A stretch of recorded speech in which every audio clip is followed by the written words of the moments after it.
লোকসভায় তৃণমূলের আরও ভাঙন, বিরোধী ব্লকেই সুদীপ। বেসুরোদের চিঠিতে সই সুদীপ বন্দ্যোপাধ্যায়। আলাদা ব্লক চেয়ে স্পিকারের কাছে আবেদন তৃণমূলের, সেই চিঠিতে সই তৃণমূলের 20 বেসুরো সাংসদের। এবার বেসুরোদের চিঠিতে সই সুদীপ বন্দ্যোপাধ্যায়। বিরোধী ব্লকেই সুদীপ। গতকাল জানিয়ে জল্পনা তুঙ্গে ছিল, সেই জল্পনায় শেষমেশ সত্যি হয়। বেসুরোদের ব্লকে সুদীপ বন্দ্যোপাধ্যায় সেই চিঠিতে সই করলেন তিনি। আলাদা ব্লক চেয়ে স্পিকারের কাছে আবেদন তৃণমূলের, চিঠিতে সই তৃণমূলের 20 বেসুরো সাংসদের। এবার বেসুরোদের চিঠিতে সই সুদীপ বন্দ্যোপাধ্যায়েরও।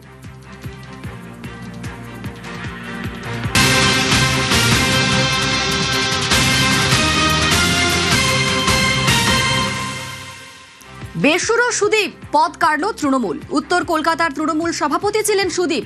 বেসুরো হওয়ায় সুদীপের পদ কাড়ল তৃণমূল। উত্তর কলকাতার সভাপতি হলেন কুণাল ঘোষ। नॉर्थ कोलकाता का रिस्पॉन्सिबिलिटी पार्टी वर्किंग कमेटी हमको अभी प्रेसिडेंट पोस्ट में काम करने के लिए बोला। বেসুরোদের স্ট্র্যাটেজি বৈঠক আজ দিল্লিতে। কাকলির বাড়িতে বেসুরোদের ডিনার। সেই ডিনারে যোগ দিতে পারেন সুদীপ বন্দ্যোপাধ্যায়। আগামীকাল স্পিকারের কাছে দাবি জানাতে পারেন বেসুরোরা। সংসদে আলাদা ব্লক চেয়ে আবেদন তৃণমূলের 20 সাংসদের। এবার স্পিকারকে দেওয়া চিঠিতে সই করেছেন সুদীপ বন্দ্যোপাধ্যায়ও।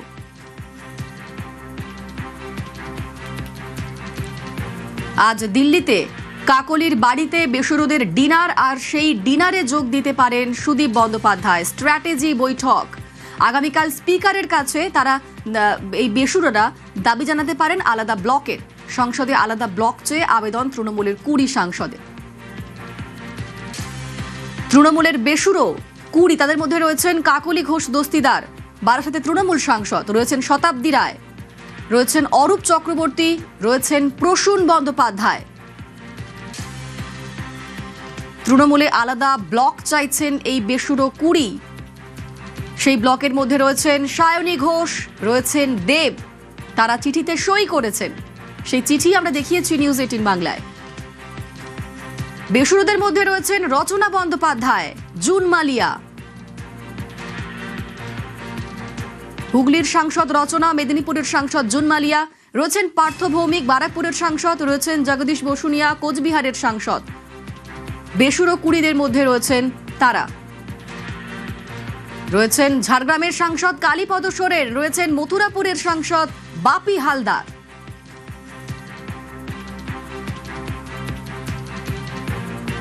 বেসুরোদের মধ্যে নাম লিখিয়েছেন বর্ধমান পূর্বের সাংসদ শর্মিলা সরকার, রয়েছেন বোলপুরের সাংসদ অসিত মাল, জঙ্গিপুরের সাংসদ খলিলুর রহমান, তিনি চিঠিতে সই করেছেন মুর্শিদাবাদের সাংসদ আবু তাহের খান। আরামবাগের সাংসদ মিতালি বাগ, বহরমপুরের সাংসদ ইউসুফ পাঠান, তাঁরাও এই চিঠিতে সই করেছেন। তৃণমূলের আলাদা ব্লক চেয়ে সই করেছেন কলকাতা দক্ষিণের সাংসদ মালা রায়ও।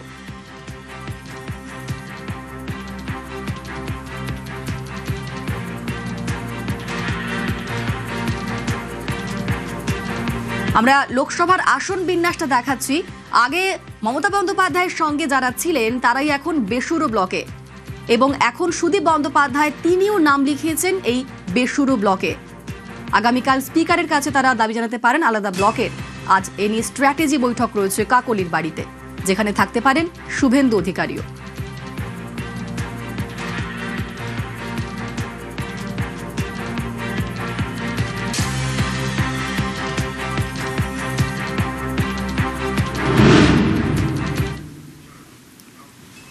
শাহী দরবারে বেসুরো সুদীপ, অমিত শাহর কাছে সুদীপ বন্দ্যোপাধ্যায়। গতকালই ভূপেন্দ্র যাদবের সঙ্গে সাক্ষাৎ সুদীপের। ভূপেন্দ্র যাদবের বাড়ি থেকেই শাহর কাছে সুদীপ। শতাব্দীর সঙ্গে দিল্লিতে যান সুদীপ বন্দ্যোপাধ্যায়।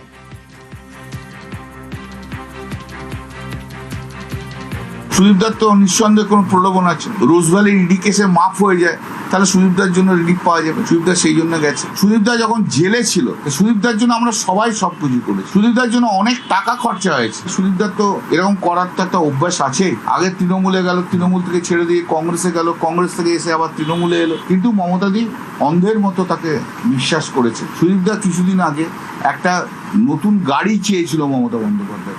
মমতাদি তাকে বলেছে যে এখন গাড়ি দেওয়াটা সম্ভব নয়, আমাদের হাউসে যাবে না কোনোদিন, একটা কমিটি মিটিং করে না। কিন্তু যারা গদ্দারি করলো বাংলার মানুষ তাদের মনে রাখবে। তাহলে আজকে পরিষ্কার যে এদের কনস্টিটিউয়েন্ট যারা হেরেছে তারা বিজেপির সঙ্গে হাতে হাত মিলিয়ে তারা হারিয়ে দিয়েছে।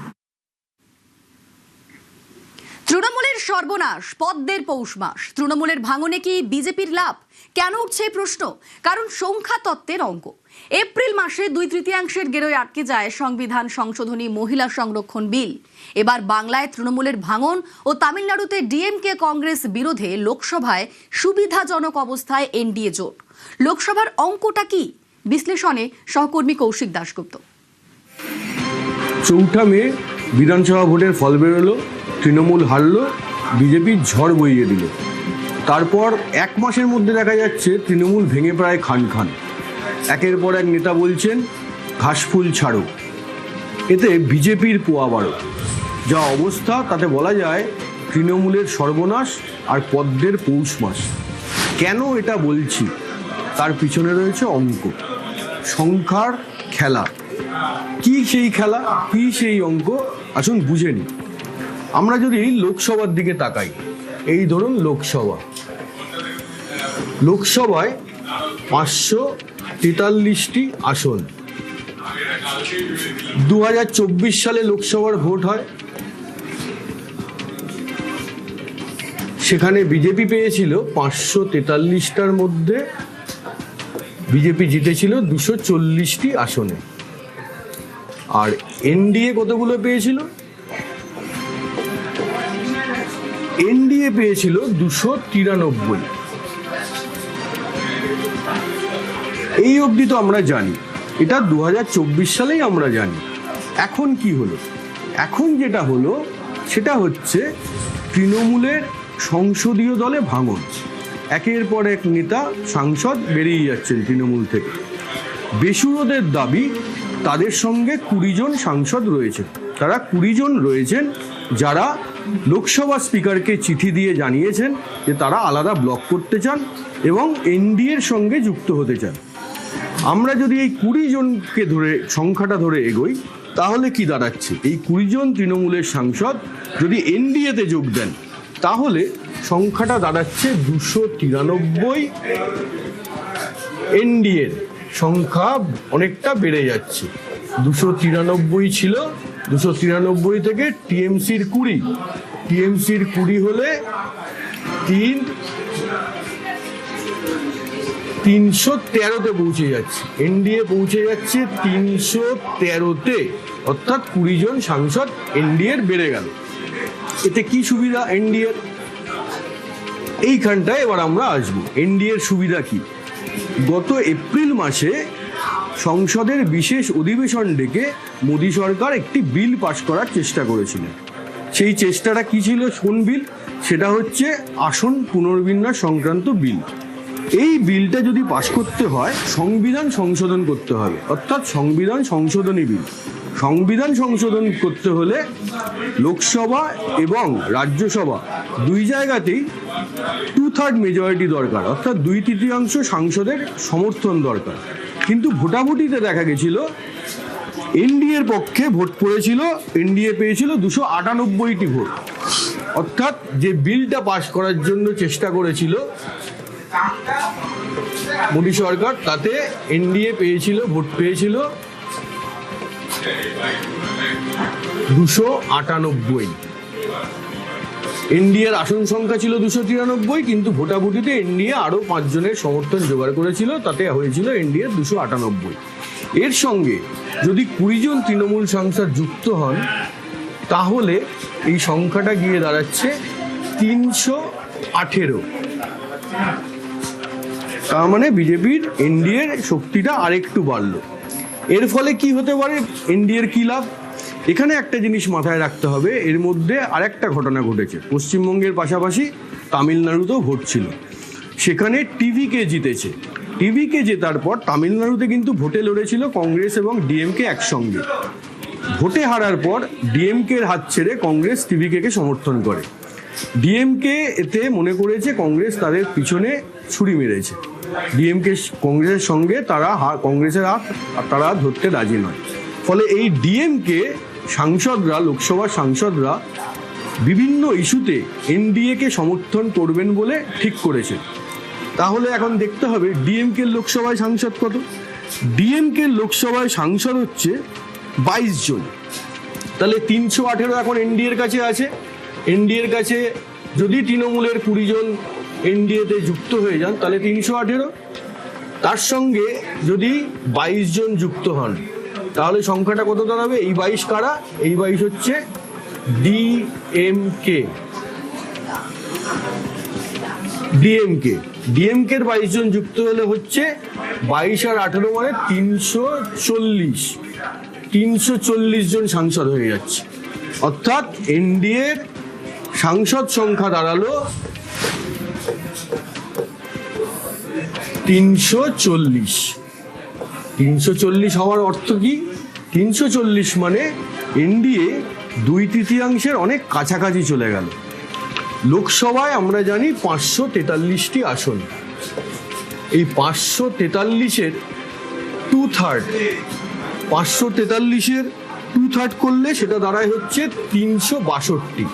অর্থাৎ লোকসভায় যদি সংবিধান সংশোধনী বিল পাস করাতে হয় তাহলে এইটা হচ্ছে ম্যাজিক ফিগার।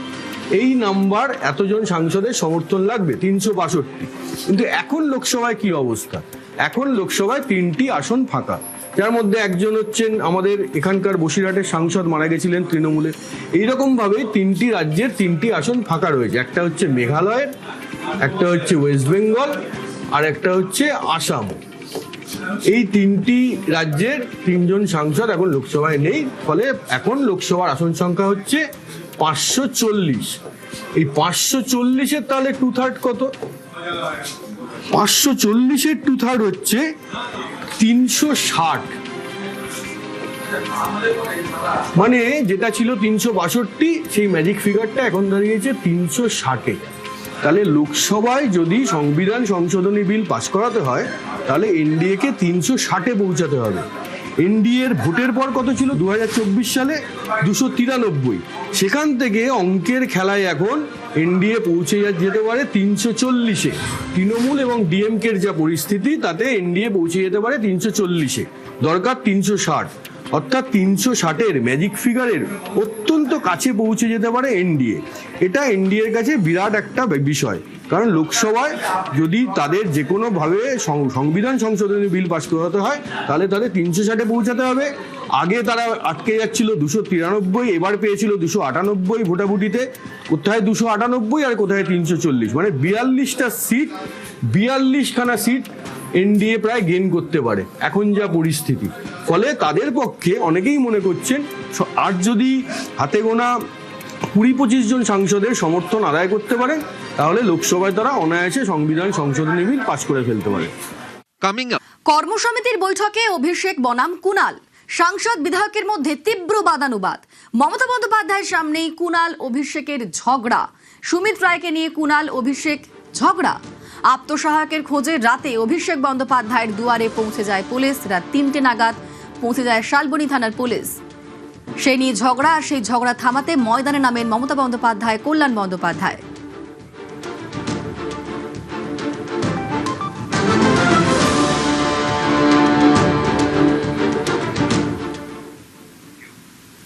কল্যাণের ক্ষোভে অভিষেকের মলম। বৃহস্পতিবার অভিষেকে খড়গহস্ত কল্যাণ। অভিষেকের ঔদ্ধত্যে মমতাকে আলটিমেটাম। শুক্রবার কল্যাণের ক্ষতে প্রলেপ অভিষেকের। গতকাল অভিষেকের সুর নরম কল্যাণ বন্দ্যোপাধ্যায়ের। কল্যাণ বন্দ্যোপাধ্যায়ের ক্ষোভে অভিষেকের মলম। বৃহস্পতিবার অভিষেকে খড়গহস্ত হয়েছিলেন কল্যাণ বন্দ্যোপাধ্যায়। অভিষেকের ঔদ্ধত্যে মমতাকে আলটিমেটাম দিয়েছিলেন। শুক্রবার কল্যাণের ক্ষতে প্রলেপ অভিষেকের, আর গতকাল অভিষেকের সুর নরম কল্যাণ বন্দ্যোপাধ্যায়। বৃহস্পতিবার কল্যাণ বন্দ্যোপাধ্যায় কি বলেছিলেন শোনাবো। এত অ্যারোগেন্সির কি আছে? সময় থেকে শিক্ষা পেল না? আমি তো ক্যামাক স্ট্রিটের এমপ্লয়ি নই, আজকে বুঝতে হবে যে ওর জন্য দলটা সর্বনাশ হয়েছে, সেটা যদি না বোঝে তাহলে আর কিছু করার নেই। ওর অ্যাটিটিউড, ওর অ্যারোগেন্স, আমি হচ্ছে পশ্চিমবাংলার নাম্বার 1 সৎ পলিটিশিয়ান, আমি বলে দিলাম। আর ওর জন্য আজকে আমাদের চোর চোর চোর চোর চোর চোর শুনতে হচ্ছে। লাইফ ইজ আন্ডার থ্রেট, যেখানে যাচ্ছে সেখানে কেউ না কেউ ইয়ে করছে। পরশুদিনে এয়ারপোর্টে চোর চোর করে দৌড়ে এসছে। দিদি অভিষেককে নিয়ে চললো, অভিষেককে নিয়ে চলুক, আমাকে দরকার নেই। আর অভিষেককে বাদ দিয়ে দিদি চলে যদি, আমি দিদির পাশে আছি। অভিষেক বন্দ্যোপাধ্যায় এয়ার কন্ডিশন ঘরে থাকার ছেলে। অভিষেক বন্দ্যোপাধ্যায় তো আর জানে না কত পরিশ্রম করতে কি করতে হয়। ও সবাইকে ধরে নিয়েছে ওরও ক্যামাক স্ট্রিটের এমপ্লয়ি। হবে না এসব, আমি পারবো না। আমিও সহ্য করতে করতে একটা সময়ের একটা ইয়ে এসে গেছি। 2022-এ আমি এই কথা বলেছি, আপনাদের সবাইকার কাছে সেই ভিডিও আছে, নতুন করে আমি কিছু বলছি না। আজকে এই বিপদের দিনে দাঁড়িয়ে আমি দিদির পাশে আছি। তাকে পর্যন্ত কিভাবে রেসপেক্ট করতে হয় সে জানে না। সে যদি না জানে আর তাকে জানতে হবে না। মমতা দিও বেছে নিক, কি করবে? অভিষেককে নিয়ে থাকবে না আমার মতো যারা অভিষেকের প্রতি যারা ক্ষুব্ধ তাদের নিয়ে থাকবে? This is hard decision to take. বৃহস্পতিবার বিস্ফোরক কল্যাণ বন্দ্যোপাধ্যায় আর শুক্রবার অভিষেক কি বললেন শুনুন। যে শীর্ষ নেতারা আমার বিরুদ্ধে কথা বলছে, দলে আলোচনা করার জায়গা রয়েছে। কল্যাণ বন্দ্যোপাধ্যায়ের অধিকার রয়েছে আমাকে নিয়ে কথা বলার। কল্যাণ বন্দ্যোপাধ্যায়ের অধিকার রয়েছে আমাকে নিয়ে 4টে কটু কথা বলার। কল্যাণ বন্দ্যোপাধ্যায় আমাকে ছোট থেকে মানুষ করেছে, আমি বড় হতে দেখেছি। আমি এই কথাগুলো নিয়ে খারাপ ভাবে নিই না। ওনার একটা ঘটনা হয়তো খারাপ লাগতে পারে, উনি বলেছেন। আমার কোনো ব্যক্তিগত ক্রোধ বা আমার কোনো ব্যক্তিগত ক্ষোভ কল্যাণ বন্দ্যোপাধ্যায়ের বিরুদ্ধে নেই। আমি তাকে আগেও সম্মান করতাম, আগামী দিনেও করব। আর গতকাল সুর নরম শ্রীরামপুরের তৃণমূল সাংসদের। সত্যি তো আমার সন্তান সম। ও যদি স্বীকার করে তাকে কোনো ভুল হয়েছে, তাহলে সেটাকে তো ওর ভুলটা স্বীকার করছে, সেটাকে তো অ্যাকসেপ্ট করে নিতে হবে। আমি মমতা বন্দ্যোপাধ্যায়ের সঙ্গে আছি এবং মমতা বন্দ্যোপাধ্যায়ের সঙ্গে থাকবো। আমি ওই রিবেল এমপিদের মতো নয়। আমি দীর্ঘদিন ধরে মমতাদের সঙ্গে রাজনীতি করছি এবং আমি যখন রাজনীতি করি তখন অভিষেকের জন্মও হয়নি। তো ও বলেছে, আমি ঠিক আছে, সবাই মিলে একসঙ্গে কাজ করতে হবে। এখন লড়াইটাই হচ্ছে সবচেয়ে বড় কথা। আমরা যে কজন আছি তাদের নিয়ে লড়াই একসঙ্গে। এদিকে শুক্রবার কল্যাণের গোঁসা নিয়ে কি বলেছিলেন কুণাল ঘোষ শুনুন। কল্যাণদা অত্যন্ত সিনিয়র নেতা, মমতা বন্দ্যোপাধ্যায়ের পুরনো সৈনিক, প্রতিবেশী, সাংসদ, আইনজীবী এবং মমতা বন্দ্যোপাধ্যায়ের সঙ্গে তার ভাই এবং দিদির সম্পর্ক। এদের কখন কি হয়, কখন মেটে, এর মধ্যে যারা মাথা ঘামাতে যাবেন আবার দুদিন বাদে দেখবেন, জানি না, মানে আমরা সেই জন্য আমরা ঢুকি না এর মধ্যে। বেসুরো সায়নী ঘোষও বেসুরো হয়েও কিভাবে যুব সভাপতি সায়নীকে নিয়ে মমতার তৃণমূলে ঝড়। চাপে পড়ে অবশেষে সায়নীকে সরালো তৃণমূল। নয়া তৃণমূল যুব সভাপতি অর্ণব বন্দ্যোপাধ্যায়।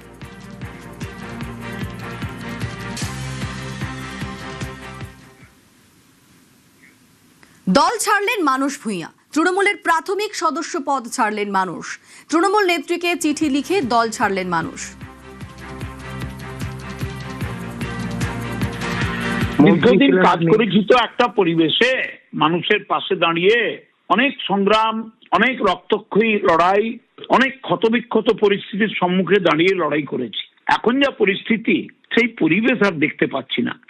আমি তৃণমূলের প্রাথমিক সদস্য পদ থেকে সরে এলাম, চেয়ারম্যান ম্যাডাম মমতা ব্যানার্জির কাছে পাঠিয়ে দিয়েছি। তো আমি ভেবে দেখবো, যেহেতু আমার জীবন সংগ্রামের জীবন, আমি নিশ্চয়ই রাজনীতি ছাড়ছি না, সমাজসেবাও ছাড়ছি না। মৃত্যুর আগের দিন অবধি মানুষের পাশে দাঁড়িয়ে কথা বলবো, লড়াই করব। বিজেপিতে কি যাচ্ছেন? কোনো কথা হয়েছে? এই নিয়ে কোনো কথাবার্তা কারোর সঙ্গেই কিছুই হয়। হেডলাইন।